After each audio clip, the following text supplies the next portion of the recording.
Present నాకు 3 years నుండి నాకు హ్యాపీ కాయిన్ తెలుసండి. 1 ఇయర్ తర్వాత అప్పుడు గోల్డ్ మెంబర్‌షిప్ తీసుకున్నాను. తీసుకున్న తర్వాత ఒక ఐడియా వచ్చింది. క్లారిటీ వచ్చింది. మనం ఎక్కడున్నాం? అసలు మన దగ్గర అమౌంట్ ఏంటి? అమౌంట్ లేదు అన్నట్టుగా ఫీల్ అయ్యానన్నమాట 1 ఇయర్ తర్వాత. అప్పుడు వెంటనే ఇన్వెస్ట్‌మెంట్ స్టార్ట్ చేయలేదు. బట్ నేను స్టార్ట్ చేయడానికి ఇంకొక 1 ఇయర్ తీసుకున్నాను. కానీ యాక్చువల్‌గా స్టార్టింగ్ నుండి అంటే నాకొక క్లారిటీ రాలేదన్నమాట. ఏం చేయాలి ఏంటనేది. అదే స్టార్టింగ్ నుండి నేను తీసుకునేలాగుంటే ఇప్పుడున్న అమౌంట్ కన్నా కొద్దిగా ఎక్కువ ఉండేదేమో. తర్వాత అప్పుడైతే ఫస్ట్‌లో తెలీదు. ఇప్పుడు ప్రెజెంట్ అయితే ఒక మోటివేషన్ లాగా నాకు బావుంది. అంతా కూడా ఒక క్లారిటీ వస్తుంది. మనం ఎంత ఎర్న్ చేసుకోవాలి. మన గోల్ బేస్డ్ ఇక్కడ మెయిన్ కాన్సెప్ట్ ఏంటంటే, గోల్ బేస్డ్ ఇన్వెస్ట్‌మెంట్ అనేది ఎక్సలెంట్ కాన్సెప్ట్. ఇంతకుముందు ఏదో కొంత సేవ్ చేసామా, ఉంచామా అని అనేది కాకుండా గోల్ బేస్డ్ అంటే చదువులకి ఎంత అవసరం? మన రిటైర్మెంట్ ఎంత అవసరం?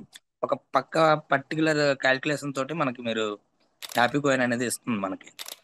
చాలా బావుందది. ఒక క్లారిటీ వస్తుందనమాట. ఎంత ఇన్వెస్ట్ చేస్తే మనకు సరిపోతుంది అనేసి. ఇప్పుడు ఈ అమౌంట్‌ని బట్టి నాకు అర్థమవుతుంది. ఓకే. ఇంకా నేను ఎక్కువ ఎర్న్ చేసుకోవాలి. తర్వాత డిఫరెంట్ వేస్ ఏమైనా ఉన్నాయా అని చూస్తున్నాను. దాన్ని బట్టి ఇంతకుముందంటే ఏదో వచ్చాము, అయిపోయింది, ఖర్చయిపోయింది, ఆ మంత్ అయిపోయింది అన్నట్టుండేది. నా మైండ్‌సెట్ మొత్తం మారిపోయింది. తర్వాత మధ్యలో వాసు సార్ క్లాసెస్‌కి అటెండ్ అవుతూ ఉంటాను.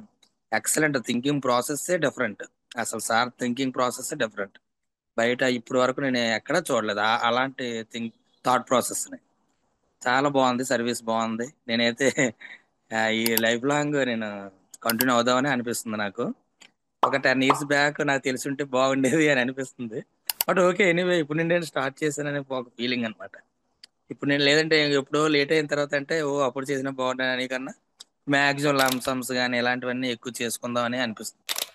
నాకైతే చాలా బాగుంది సార్. అందరూ దీనిలో ఎంటర్ అవ్వాలి ఖచ్చితంగా. అసలు థాట్ ప్రాసెస్ చేంజ్ అయిపోతుంది. సార్ క్లాసెస్ అయినా. చాలా చాలా థాంక్స్ సార్. వాసు సార్‌కైతే ఎంతైనా థాంక్స్ చెప్పుకోవచ్చు.